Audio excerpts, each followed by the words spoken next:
Hey everyone, this video will be taking a brief look at how to increase your mastery rank.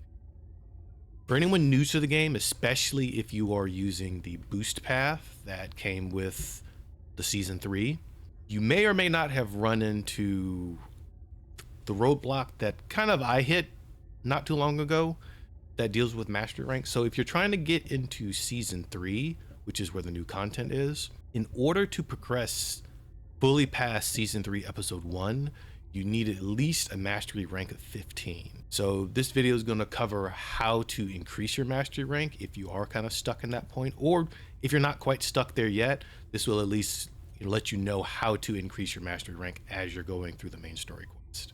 So the question is, how does mastery rank leveling work?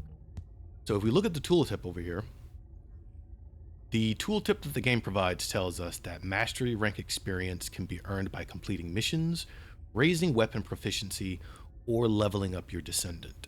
Yes and no with that. So it's true, everything they put here is correct, but they've left out the other half of it.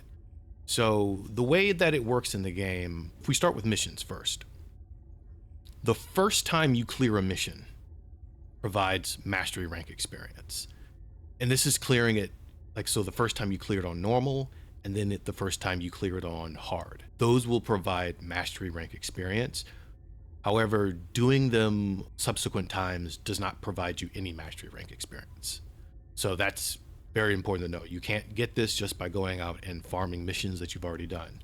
You only can get it by completing missions you have not beaten yet. So for those of you still going through the main story quest, this is actually good incentive to clear the entire zone as you're going along.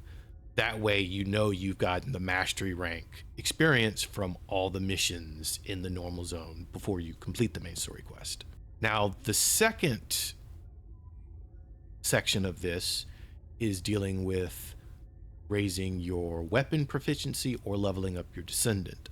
Once again, that's half correct.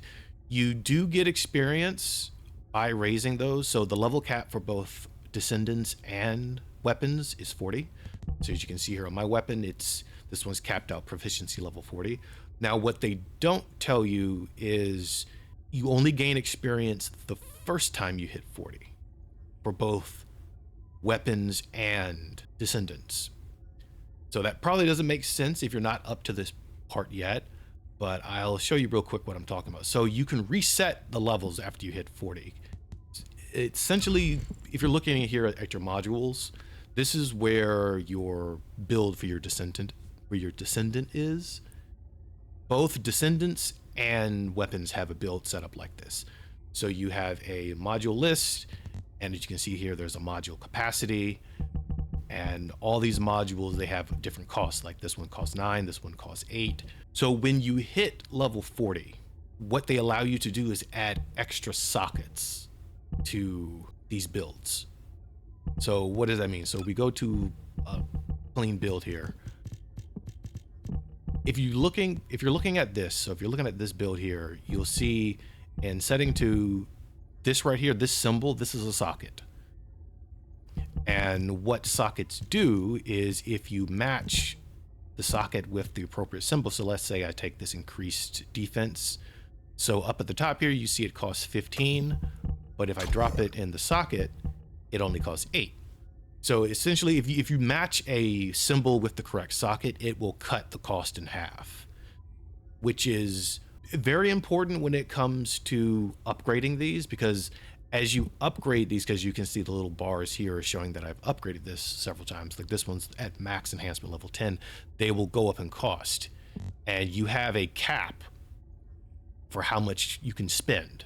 So you want sockets, that way you can have, you can fill out this entire list here, and you can upgrade them as well.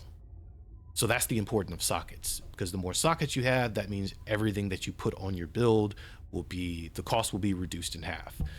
Now, where this comes into leveling, in order to add a socket, so we exit that without saving. So if we go into the module additional settings, you see assign module socket type. It will allow me to select one of these. Let's say I want to select this one here. maybe I wanted to put this symbol here. I can spin this resource, and as you see with the warning here, assigning a socket type resets the Descendant level. So if I add a socket here, this will reset me to 1. And then when I level up to 40 again, I can add another socket, so on and so forth. Now it works the exact same way for the weapons as well, because they have sockets. Then they have sockets that can go into their modules as well. So where this goes into mastery experience, like I said, you only gain experience with your mastery points the first time you level your Descendant from 1 to 40. So if I reset Frenya back to level 1 and I level her to 40 again, I will not gain any mastery experience.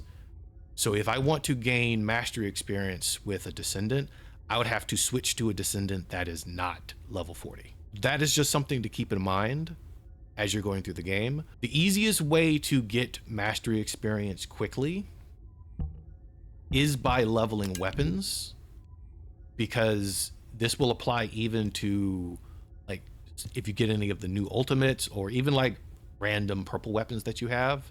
So like if I equip this sniper rifle that's proficiency level 16 and went out and leveled it up to 40, I would gain mastery experience by leveling this up to 40. And then I can discard it if I want and grab a different purple sniper rifle or any other purple weapon. So that's how that's the easiest way to increase mastery rank. So just like I said, just wanted to let you all know. As you see, I'm almost to level rank 15 myself, because I pulled out this launcher. I've been leveling this to make up for the mastery rank that I didn't have. So hopefully that information will ease the mastery level process for new players, at least just a bit. It still will be a bit of a grind, but at least knowing ahead of time means that during some of those easy sections, you can kind of swap out your weapons and get mastery ranks, level up those weapons to get mastery ranks. So by the time you get up to this portion where you're ready to decide if you want to go into season 3 with the new content, you're already rank 15 and you're ready to head on in.